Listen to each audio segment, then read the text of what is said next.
नमस्कार दोस्तों, मेरे साथियों, कैसे हैं आप? सभी अच्छे होंगे और सभी परीक्षा की तैयारी में जुटे होंगे। सभी को गुड इवनिंग, बहुत बहुत शुभकामनाएं।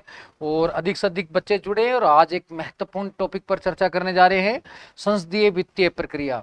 तो इसको आसानी से समझना है मेरे दोस्तों, और मेहनत भी करनी है, आगे भी बढ़ना है। कैसे क्या पढ़ना है वो पहले मैं टेबल के माध्यम से समझाऊंगा, आपको बेसिक समझाऊंगा। उसके बाद फिर हम धीरे धीरे गहन रूप से चर्चा करेंगे संसदीय वित्तीय प्रक्रिया पर। तो सभी तैयार होंगे मेरे दोस्तों? तो रेडी हो जाइए और पेन कॉपी भी ले लीजिए। संसदीय वित्तीय प्रक्रिया,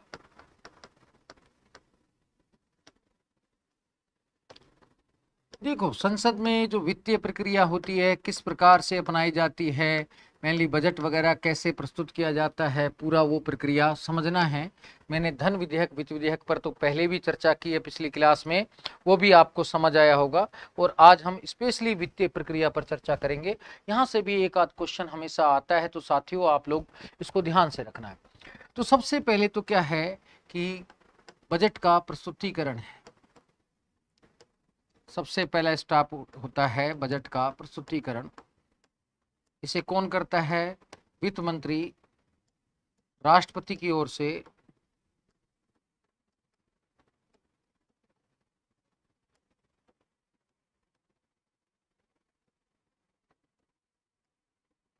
लोकसभा में रखता है।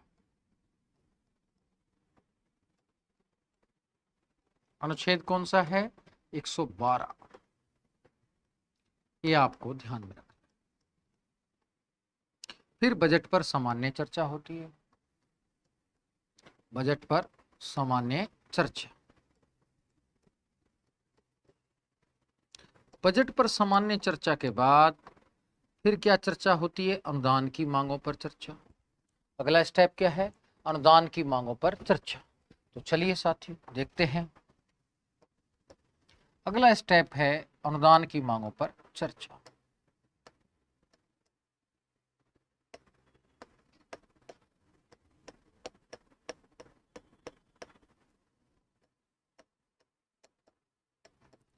ये अनुदान की मांगे अनेक प्रकार की होती हैं, जैसे अनुपूरक, अतिरिक्त अनुदान।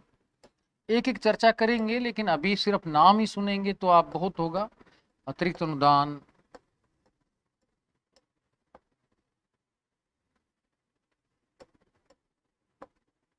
इनकी चर्चा अनुच्छेद 115 में है। फिर लेखानुदान, अपवाद अनुदान, प्रत्यानुदान,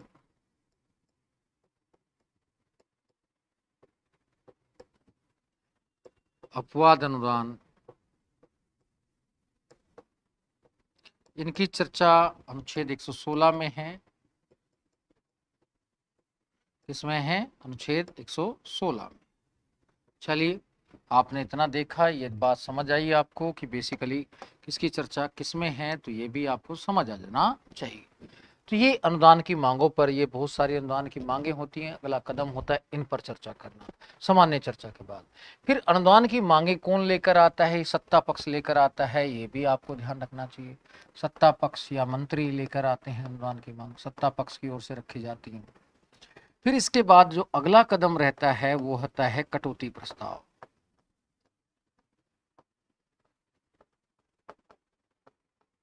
क्या होता है? कटौती प्रस्ताव। अब ये सिंपल सा अनुदान की मांगों के विपक्ष रखता है। कटौती प्रस्ताव को कौन रखता है? विपक्ष रखता है। साथियों बहुत इंपॉर्टेंट है, आप इसको मिस करेंगे तो फिर क्वेश्चन नहीं बनेगा, ये मैं पहले बोल देता हूं। आप इसको ध्यान से रखना है। ये कौन लेके आता है? विपक्ष लेके आता है। और ये कटौती प्रस्ताव भी कई प्रकार के रहते हैं। नीति निर्नुमोदन, पॉलिसी कट मोशन, नीति निर्नुमोदन,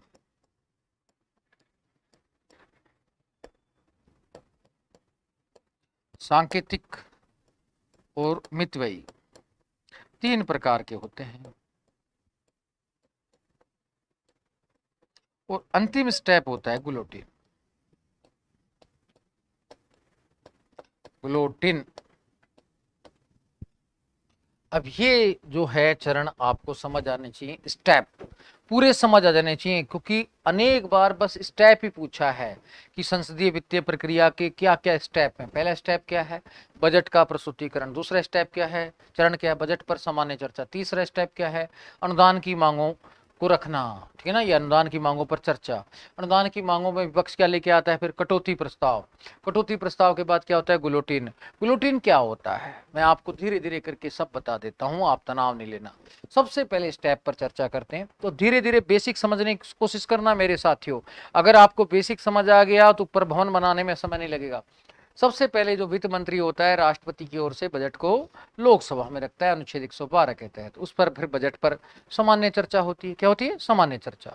इसके बाद साथियों फिर अनुदान की मांगे रखी जाती हैं। क्या रखी जाती हैं, अनुदान की मांगे। अनुदान की मांगे कौन रखता है, ये सत्ता पक्षी रखता है, मंत्री वगैरह रखते हैं कि हमें इस विकास कार्य के लिए इतना पैसा चाहिए। ये अनुदान की मांगे अनेक प्रकार की होती हैं, जैसे अनुपूरक अनुदान, अतिरिक्त अनुदान, ये 115 में इसकी चर्चा की गई है। फिर लेखानुदान, प्रत्यानुदान, अपवाद अनुदान, इनकी चर्चा अनुच्छेद 116 में की गई। अनुदान की मांगे रखी जाती हैं। इन अनुदान की मांगों पर विपक्ष लेके आता है कटौती प्रस्ताव। क्या लेके आता है, कटौती प्रस्ताव। यानी कि वो कहता है कि भाई अनुदान की मांगे अच्छी नहीं है। जैसे साथियों सिंपल आप घर में भी देखेंगे, मैं घर का एग्जाम्पल लेके आता हूँ। आप पापा जी से पैसे मांगते हैं कि भाई मुझे 2 लाख रुपए दे दीजिए, मैं नेट की तैयारी करने जाऊंगा, असिस्टेंट प्रोफेसर की तैयारी करने जाऊंगा। वहीं विपक्ष में आपकी बहना खड़ी रहती है और वो सिस्टर बोलती है नहीं इतने पैसे नहीं चाहिए, पापा बहुत ज्यादा मांग रहा है, इसमें कम ही करो, कटौती, 50,000 बहुत है। समझ आ गया, या ये नालायक है, पढ़ने लायक ही नहीं है, इसको 100 रुपए दे दो, बस 1 रुपया ही दे दो, ठीक है ना। ये बेसिकली कटौती प्रस्ताव विपक्ष लेकर आता है। फिर आपको ध्यान रहना चाहिए, अनुदान की मांगों की चर्चा के लिए समय निश्चित रहता है। भाई इसमें 10, 12, 14 दिन निर्धारित किए जाते हैं जनरली। अब वो 10, 12, 14 दिन में मुश्किल से 2-4 अनुदान की मांगों पर ही चर्चा हो पाती है, सब पर चर्चा नहीं हो पाती है। बाकी फिर अनुदान की मांगों को एक साथ टेबल पर रख दिया जाता है और पारित कर दिया जाता है। यानी कि बिना चर्चा किए ही पारित कर दिया जाता है अनुदान की मांगों को। इसलिए कहते हैं लोकतंत्र का गला घोटना। गुलोटिन का मतलब क्या है, बिना अनुदान की मांगों को चर्चा किए पारित करना क्या कहलाता है, गुलोटिन। ये आपको ध्यान रखना है। तो स्टेप ये क्लियर होंगे। पहला स्टेप क्या है, बजट का प्रस्तुतिकरण है, ये क्लियर हो जाना चाहिए। पहला step, first step, second step, third step, fourth step और फिफ्थ स्टेप। ये क्रमानुसार आपको याद रहने चाहिए, फिर आपको तनाव नहीं होना चाहिए। ठीक है मेरे साथियों, इतना कॉन्सेप्ट क्लियर हो गया। अब हम सबसे पहले चर्चा करते हैं कि अनुच्छेद 112 पर, कि बेसिकली अनुच्छेद 112 में क्या प्रावधान है, धीरे धीरे देखते हैं। पहला स्टेप क्या है, बजट का प्रस्तुतिकरण। इसको मैं दोबारा से बता देता हूं। पहले स्टेप में क्या है, अनुच्छेद 112 के अंतर्गत वित्त मंत्री राष्ट्रपति की ओर से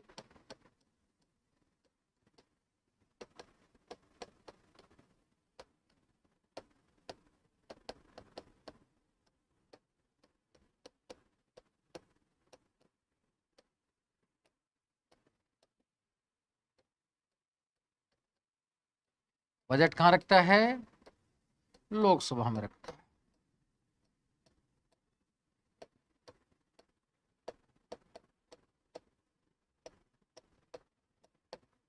ठीक है, हो गया प्रस्तुतिकरण।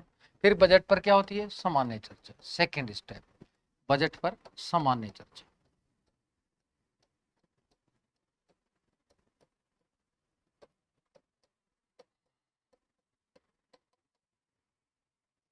ये भी स्टेप क्लियर।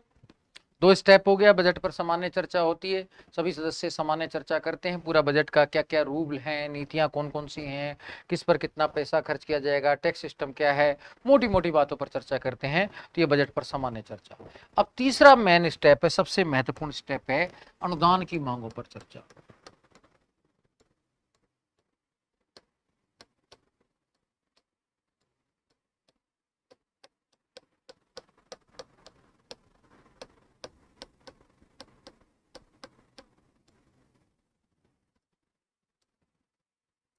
इसमें साथियों क्या है, आपको 3 अनुच्छेद ध्यान रखने चाहिए कायदे से।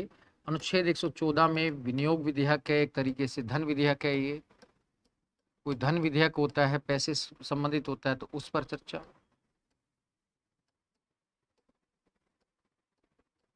फिर अनुच्छेद 115 है। अनुच्छेद 115 में दो प्रकार की अनुदान की मांगे हैं। पहली है अनुपूरक अनुदान, दूसरा क्या है, अतिरिक्त अनुदान। तो अनुपूरक कंप्लीमेंट्री, अतिरिक्त एडिशनल, ये तो क्या है, कंप्लीमेंट्री।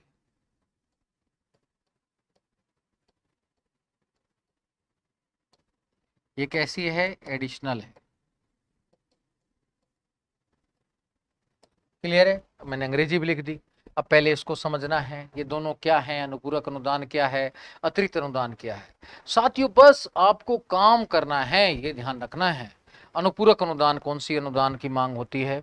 अनुपूरक अनुदान वह अनुदान उस विषय पर मांगी जाती है जिसमें जो बेसिकली क्या है, जिस पर कार्य अभी कंप्लीट नहीं हुआ है। मान लीजिए पिछले साल किसी योजना में पैसे खर्च किए गए थे, दिए गए थे, लेकिन अभी वो कार्य उस योजना से पूरा हुआ ही नहीं। तो अभी क्या है, को काम चल रहा है, बाकी पड़ा हुआ है। क्या पड़ा हुआ है? बाकी।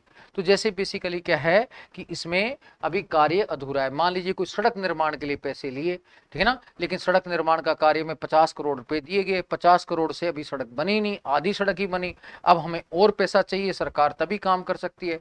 तो आधी सड़क जो बच गई है उसके लिए जो पैसा मांगा जाता है अनुपूरक अनुदान है। आ गया समझ? तो आपका अनुपूरक अनुदान आपको क्लियर हो जाना चाहिए, ठीक है ना। ये क्या है, कंप्लीमेंट। अनुपूरक अनुदान ये क्या है, होता है बेसिकली, ये आपको ध्यान में रखना चाहिए। अनुपूरक जो अनुदान रहती है बेसिकली ये उसी वर्ष के बजट का भाग मानी जाती है। किसका बजट का भाग मानी जाती है? उसी वर्ष के, ठीक है ना, चालू वर्ष का भाग मानी जाती है। इसमें योजना पूर्ण नहीं होती है, योजना पूर्ण नहीं।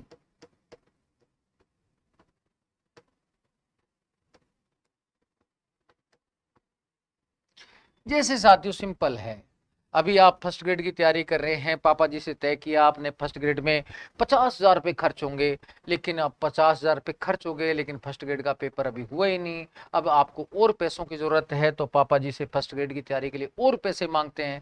तो वो कौन सी मांग होगी? अनुपूरक अनुदान की मांग होगी। अब कॉन्सेप्ट क्लियर है? ये उसी वर्ष का भाग मानी जाती है। किस वर्ष का? चालू वर्ष का, ठीक है ना, चल ही रहा है अभी वर्ष, तो उसी वर्ष का भाग है। क्लियर है? कंप्लीट? आपको ये समझ आ जाना चाहिए। पापा जी भी लिखेंगे, खर्च में लिखेंगे तो उसी महीने में लिखेंगे कि भाई इसने इतने पैसे मांग लिए। अब दूसरा है अतिरिक्त अनुदान।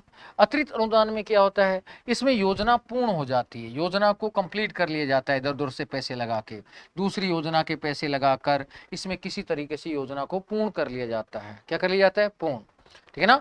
अब क्या है, बाद में पैसे मांगे जाते हैं। जैसे सिंपल है, आप पैसे मांगे तो जैसे आप फर्स्ट ग्रेड का पेपर भी दे ले हैं और दोस्तों से लेकर अपना काम भी चला ले, और पिताजी से बाद में आके कहें मैंने फर्स्ट ग्रेड की तैयारी में इतने पैसे अपने दोस्त से भी लिए थे, प्लीज उसको रिटर्न करने हैं, आप मुझे पैसे दीजिए, हालांकि मैंने फर्स्ट ग्रेड का पेपर दे लिया है। तो ऐसी स्थिति में कौन सा अनुदान होगा? अतिरिक्त अनुदान।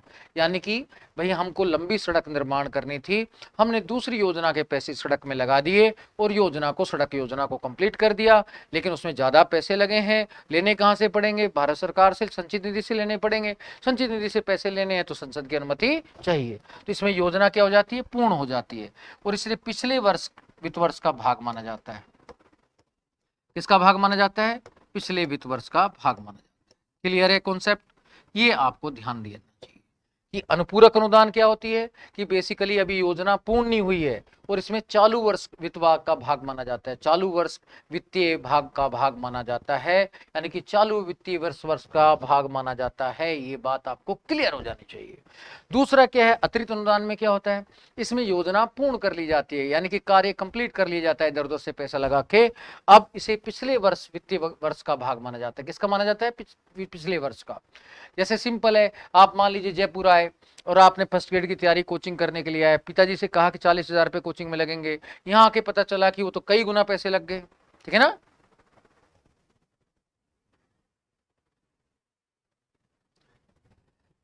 प्लीज सभी से निवेदन है, पढ़ाते समय फालतू बातें ना करें, आपसे निवेदन है, ठीक है। आप अपना पढ़ें और वो ऐप वाले से बात करें और पढ़ाने दें प्लीज, आपको हाथ जोड़ता हूं। इस तरीके की बकवास आपको करनी है, आप अलग मंच पर करें, आपके पास फोन नंबर है। पढ़ाते समय ऐसी बातें ना करें, सिर्फ ये पढ़ाने का मंच रखें। मैं हाथ जोड़कर निवेदन करता हूं, ठीक है ना, ये ध्यान रखें। आप जो भी बात करनी है, आप नंबर है आपके पास, वहां बात करें, ठीक है। पढ़ाते समय सिर्फ क्वेश्चन पूछने पर ध्यान दें, मैं निवेदन करता हूं हाथ जोड़कर, क्योंकि मैं क्लास को ले रहा हूं तो उसमें ध्यान रखना है। तो इसे पिछले वित्त वर्ष का क्या भाग माना जाता है, क्योंकि काम कंप्लीट। तो आगे बेटा ध्यान रखना है, अगली चीज पर भी आपको काम करना चाहिए। अब अनुच्छेद 116 में क्या है, यह भी आपको ध्यान रखना है। अनुच्छेद 116 में क्या क्या बातें हैं। अनुच्छेद 116 में बेसिकली 3 प्रकार के अनुदान है। कितने प्रकार के अनुदान है? 3 प्रकार के। लेखानुदान, फिर क्या है, प्रत्यानुदान और अपवाद अनुदान। ये आपको ध्यान रखना है। अब यहां पर जगह नहीं है तो मैं अनुच्छेद 116 की अलग से चर्चा कर देता हूं, इसलिए आप सभी को मेरा निवेदन है तो आप इसको ध्यान से सुने, ठीक है ना। चलिए, क्योंकि साथियों टिपिकल टॉपिक है, इसमें मजाक नहीं करना है, सीरियसली लेना है। क्वेश्चन आता है फिर समझ नहीं आता है, अच्छे अच्छे बच्चे ध्यान नहीं देते हैं। सुबह ही आपको एक बात और बताना है कि सुबह यूट्यूब पर भी लाइव क्लास चलेगी बहुमत के प्रकार, उसको भी बेसिकली देखना है, ठीक है ना। कुछ बेसिक कॉन्सेप्ट है, मैं वहां पर भी कराता हूं, तो देखना है, ठीक है। इसमें ज्यादा टेंशन नहीं लेना। आगे देखिए बेटा, तो बेसिकली क्या है अनुच्छेद 116 में, अनुच्छेद 116 के अंतर्गत 3 प्रकार के अनुदान की मांगे हैं। पहला है लेखानुदान। कौन सा अनुदान है? लेखानुदान। दूसरा और तीसरा ये भी ध्यान रखना है। दूसरा कौन सा है? बेसिकली प्रत्यानुदान। क्या है? प्रत्यानुदान। तीसरा कौन सा है? अपवाद अनुदान। अब इनकी अंग्रेजी भी आपको पता रहनी चाहिए, नहीं तो साथी होगा नहीं, ठीक है। पहली बात तो ये पूछेगा कौन से अनुच्छेद में ये है तीनों, 116 में। बताइए, जल्दी से बताइए, सभी लोग कमेंट करके बताइए कि वास्तव में लेखानुदान, प्रत्यानुदान, अपवाद अनुदान किस अनुच्छेद में है? 116। कॉन्सेप्ट क्लियर है? इसको क्या कहते हैं? Vote on account. इसको क्या कहते हैं? वोट फॉर क्रेडिट, ठीक है ना। इसको क्या कहते हैं? Exceptional ground. इसको क्या कहते हैं? Vote on account. अब ये ध्यान रखना है साथियों, कई बार हिंदी इंग्लिश में कंफ्यूजन नहीं होना है, और यहां से सवाल गलत हो गया तो समझ लेना फिर मैं आपके घर आके खाना खाऊंगा 5-10 दिन। ये ध्यान रखना। बिल्कुल, वेरी गुड। कई बच्चे बता रहे हैं, तो वो बाकी भी बताइए, ठीक है ना। एसएस के नाम से हैं तो वो भी बताइए, ठीक है ना। जल्दी से बताइए कौन सा अनुच्छेद है? प्रत्यानुदान। प्रत्यानुदान क्या होता है? Vote on credit. इसको क्या कहते हैं अंग्रेजी में? Vote on credit.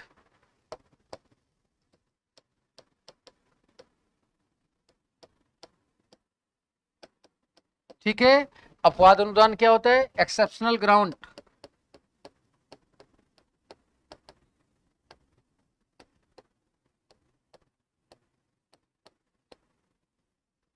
क्लियर है इतना? आपको ये ध्यान रखना है, ठीक है ना। अब इसमें सारे काम ढंग से करने हैं कि 3 प्रकार के इसमें अनुदानों की चर्चा है। लेखानुदान, प्रत्यानुदान, अपवाद अनुदान। अब ये लेखानुदान क्या होता है? अब ध्यान से सुनना मेरे दोस्तों, ये होता है पेशगी, एडवांस। क्या होता है? एडवांस। जैसे आपने मुझे पहले ही फीस दे दी तो ये एडवांस फीस है, लेकिन बजट में बेसिकली क्या होता है? बजट का 1/6 भाग ऐसी सरकार को एडवांस दे दिया जाता है। बजट पारित होने से पूर्व बजट का 1/6 भाग सरकार को एडवांस अग्रिम अनुदान में दिया जाता है, उसे क्या कहते हैं? लेखानुदान। तो बेसिकली ध्यान रखना है, बजट का 1/6 भाग सरकार को बजट पारित होने से पूर्व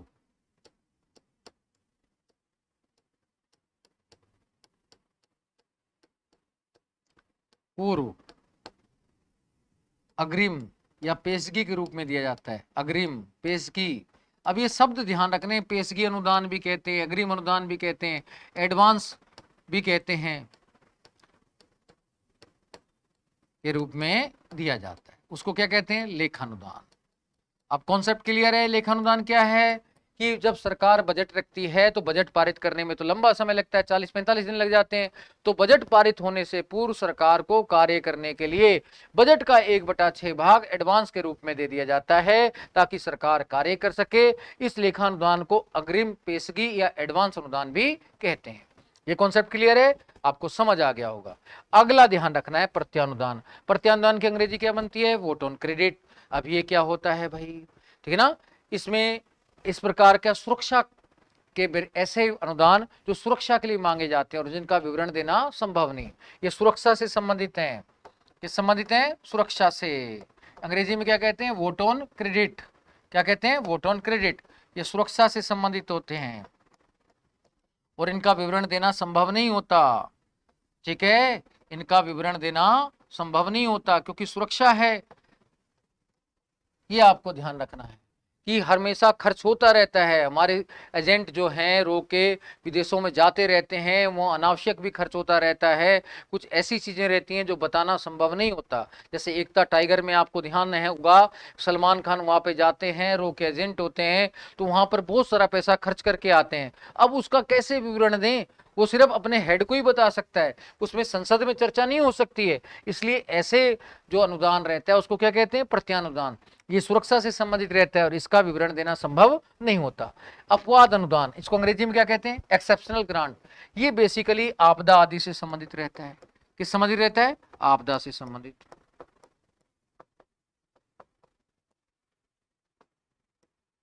ये आपको ध्यान रखना है। हो गया कंप्लीट? ठीक है ना, सबको समझ आया?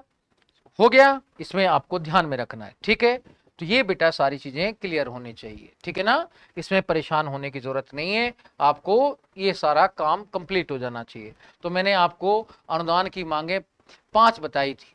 एक अनुपूरक अतिरिक्त अनुदान किसमें? 115 में। 116 में कौन सी है? लेखानुदान, प्रत्यानुदान, अपवाद अनुदान।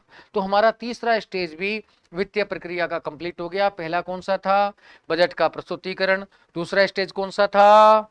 सामान्य चर्चा। तीसरा स्टेज कौन सा था? अनुदान की मांगों पर चर्चा। अब चौथा स्टेज क्या है? कटौती प्रस्ताव। जोर से बोलो मेरे साथियों, कौन सा है? कटौती प्रस्ताव। तो ध्यान से देखना है, चौथा स्टेज पे चलते हैं, कटौती प्रस्ताव। चौथा स्टेज है कटौती प्रस्ताव, कट मोशन। अंग्रेजी में क्या कहते हैं इसको? Cut motion. हंस के याद करना है, रो कर नहीं मेरे साथियों, हमेशा हंसकर याद करना है। कट मोशन, कटौती प्रस्ताव, हंसकर याद करना है। कट मोशन, कटौती प्रस्ताव। अब ये कौन लेके आता है? इसे विपक्ष लेकर आता है। कौन लेकर आता है? विपक्ष। और ये कितने प्रकार के होते हैं? 3 प्रकार के। 3 प्रकार हैं इसके। 3 प्रकार कौन कौन से हैं और क्या क्या प्रक्रिया होती है, एकदम आपको याद रहने चाहिए। ठीक है, एडवांस में याद रहने चाहिए साथियों, खुलकर याद करने हैं। पहला ए, नीति निर्नुमोदन कटौती प्रस्ताव। नीति निर्नुमोदन कटौती प्रस्ताव।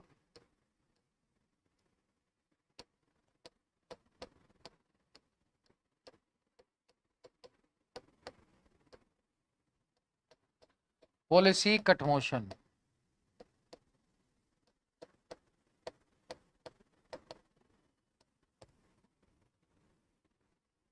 ठीक है ना, नीति निर्नुमोदन कटौती प्रस्ताव हो गया कंप्लीट। अब इसमें क्या किया जाता है? इसमें कहते हैं कि राशि कितनी भी हो उसे घटाकर कितनी कर दी जाए? 1 रुपए। जैसे मान लीजिए, मैं उदाहरण दे रहा हूं, थोड़ा समझना। आप कहते हैं पिताजी से, पिताजी मैंने अब दंगा वंगा करना छोड़ दिया है, मैं आवारा घूमूंगा नहीं, अब मैं सीधे आईएएस की तैयारी करूंगा, दिल्ली जाऊंगा और मुझे 10 लाख रुपए दे दो और मैं आईएएस बनकर ही लौटूंगा। और वैसे आप दिन भर आवारा घूमते रहते थे। तो फिर सिस्टर प्रस्ताव लेके आएगी, ये आईएएस बनेगा, पहले क्लर्क की नौकरी तो कर ले, रीट तो पास कर ले। ठीक है ना, तो पिताजी से क्या कहेगी? पिताजी इसको 1 रुपया दे दो, ये सेंटर फ्रूट खाएगा और खुश हो जाएगा। बस, ये कौन सा प्रस्ताव हो गया? नीति निर्नुमोदन कटौती प्रस्ताव। अंडरस्टूड? इसमें घटाकर राशि कितनी करने की कहा जाता है? घटाकर राशि 1 रुपया, 1 रुपया की जाए, ये कहा जाता है। ये शब्दावली ध्यान रखना है मेरे साथियों, ये शब्दावली ध्यान रखनी है। घटाकर राशि कितनी की जाए? 1 रुपए। क्लियर है ना? यही पूछा जाता है प्रारूप में। आप पुराने क्वेश्चन देखेंगे, आपको सारी चीजें समझ आ जाएंगी। उसके बाद बी में क्या है? सांकेतिक कटौती प्रस्ताव, सांकेतिक कटौती प्रस्ताव,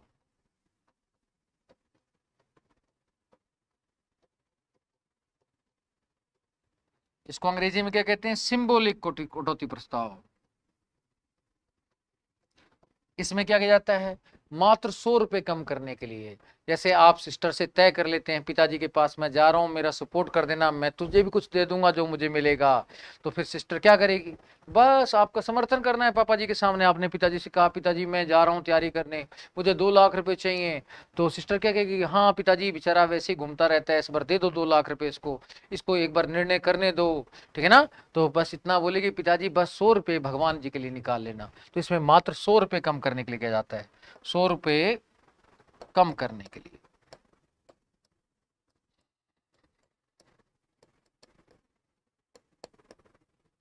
कहा जाता है। अब ध्यान रखना है इनकी शब्दावलियां मेरे साथियों, दोस्तों, एक भी गड़बड़ नहीं करना है, ठीक है ना। तो ये ध्यान रखना है। अगला बेटा ध्यान रखना है, अगली चीज पर आते हैं। अब सी है मितव्ययी कटौती प्रस्ताव।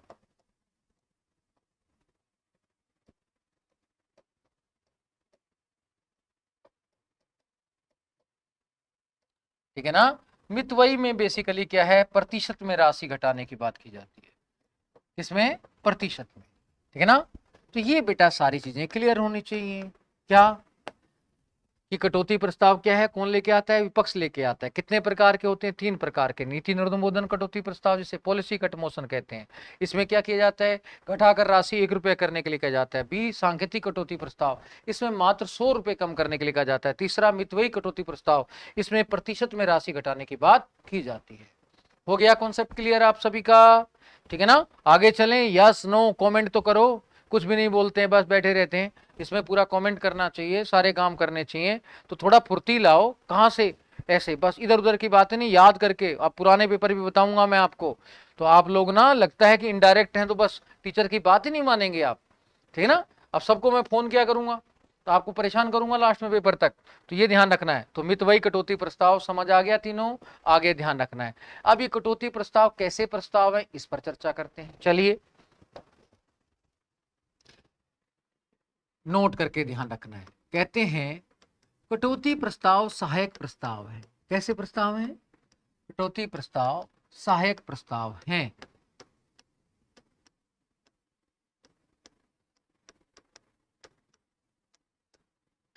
अब ये प्रस्ताव क्या होता है, कितने प्रकार के होते हैं, ये भी थोड़ा चर्चा कर ले। वास्तव में प्रस्ताव 3 प्रकार के होते हैं।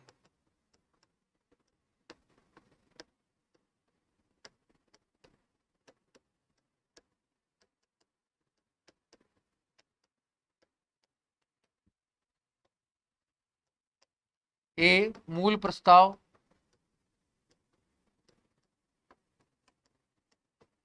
ये स्वतंत्र होते हैं। स्वतंत्र होते हैं, क्या होते हैं? स्वतंत्र। जैसे अध्यक्ष सभापति को हटाने का प्रस्ताव, अध्यक्ष उपाध्यक्ष को हटाने का प्रस्ताव, अध्यक्ष उपाध्यक्ष को हटाने का प्रस्ताव।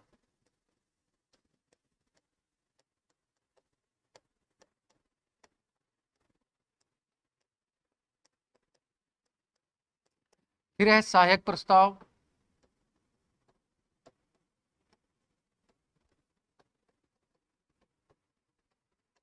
ये दूसरे प्रस्ताव पर निर्भर करते हैं।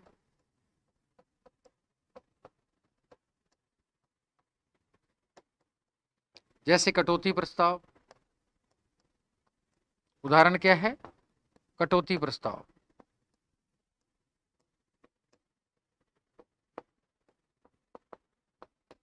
तीसरा है स्थापन प्रस्ताव,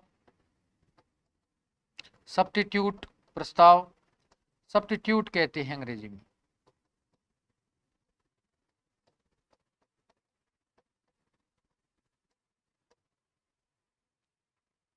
ये क्या है? मूल प्रस्ताव के स्थान पर लाए जाते हैं। मूल प्रस्ताव के स्थान पर नया प्रस्ताव।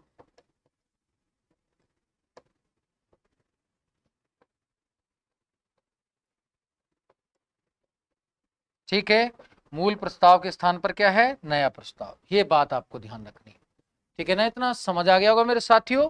अब थोड़ा सा ध्यान रखना है, ठीक है ना।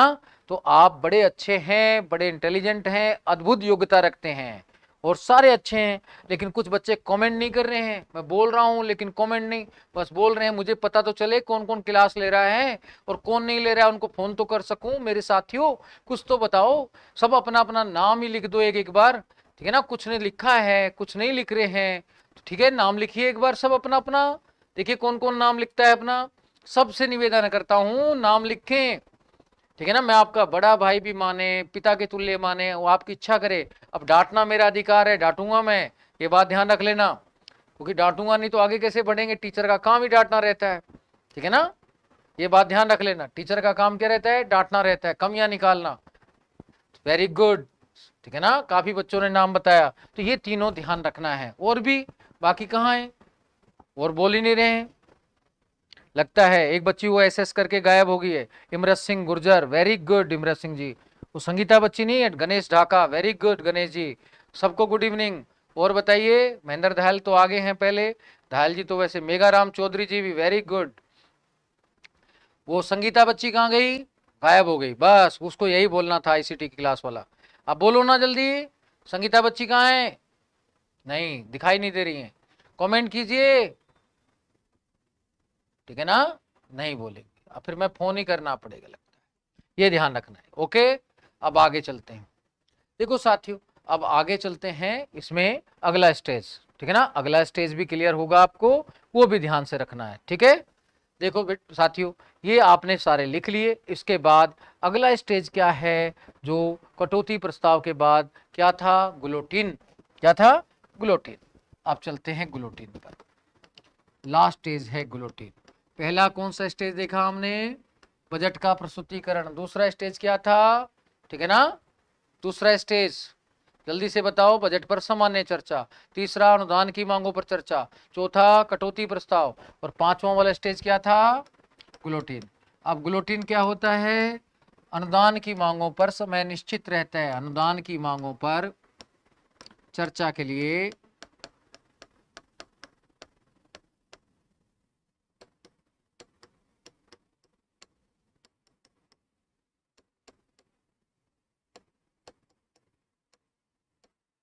समय निश्चित रहता है।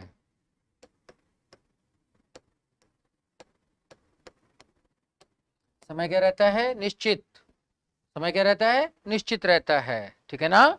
ये आपको ध्यान रखना है, समय क्या रहता है? निश्चित। इसलिए सीमित समय में कुछ ही अनुदान की मांगों पर चर्चा हो सकती है।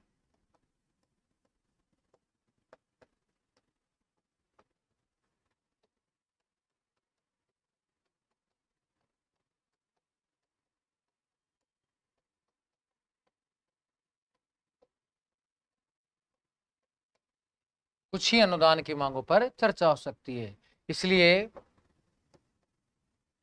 अतः अधिकांश अनुदान की मांगों को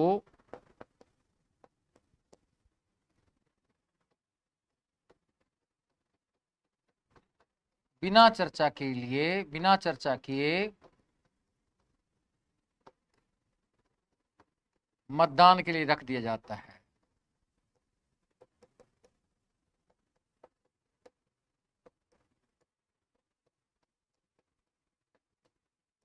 या पारित कर दिया जाता है। इसे क्या कहते हैं? गुलोटी। अब मैं फिर समझा रहा हूं एक बार, आप दोबारा पढ़ सकते हैं इसको, कि वास्तव में अनुदान की मांगों के लिए समय बहुत कम रहता है, 12 या 15 दिन निश्चित कर दिए जाते हैं। अनुदान की मांगे क्या होती हैं? अनेक होती हैं, सैकड़ों में होती हैं। अब 2-4 अनुदान की मांगों पर सरकार चर्चा करती है, बाकी सभी अनुदान की मांगों को सीधे मतदान के लिए लास्ट वाले दिन रख देती है। अब सीधे लास्ट वाले दिन रख देती है तो चर्चा ही नहीं हो पाती है। चर्चा नहीं हो पाती है तो क्या है? ये लोकतंत्र का गला घोटना है, क्योंकि वास्तव में जनता का हक बनता है कि वास्तव में पैसा किस में कितना जाएगा, पूरी डिटेल से चर्चा होनी चाहिए, लेकिन चर्चा नहीं होती है। ये आपको ध्यान में रखना है मेरे दोस्तों। क्लियर है? ये बात समझ आई? तो लास्ट स्टेज क्या है? गुलोटिन है। तो ये पूरी चीजें आपको वित्तीय प्रक्रिया में समझ आई होंगी। और अब हम साथियों, मैं आपको बता दूं कि सुबह भी लाइव क्लास चलेगी बहुमत के प्रकार पर, उस पर भी आप जुड़ सकते हैं। यूट्यूब पर है वो, सिंपल आप जुड़ें। सभी का हार्दिक अभिनंदन है। और जहां तक बात है कौन सा कोर्स क्या है, हर कोर्स की अपनी बेटा एक क्वालिटी है। उस क्वालिटी को अनुरूप ही उसकी कीमत और सारी विषय निर्धारित किए गए हैं। भाई आईसीटी और साइकोलॉजी कहाँ जोड़ा गया है? जो सिर्फ फर्स्ट ग्रेड के लिए है। जो बड़ा कोर्स है वो आपके असिस्टेंट प्रोफेसर में भी काम आएगा, उसकी वैलिडिटी भी अधिक होगी, तो उसकी अपनी अपनी फैसिलिटी हैं।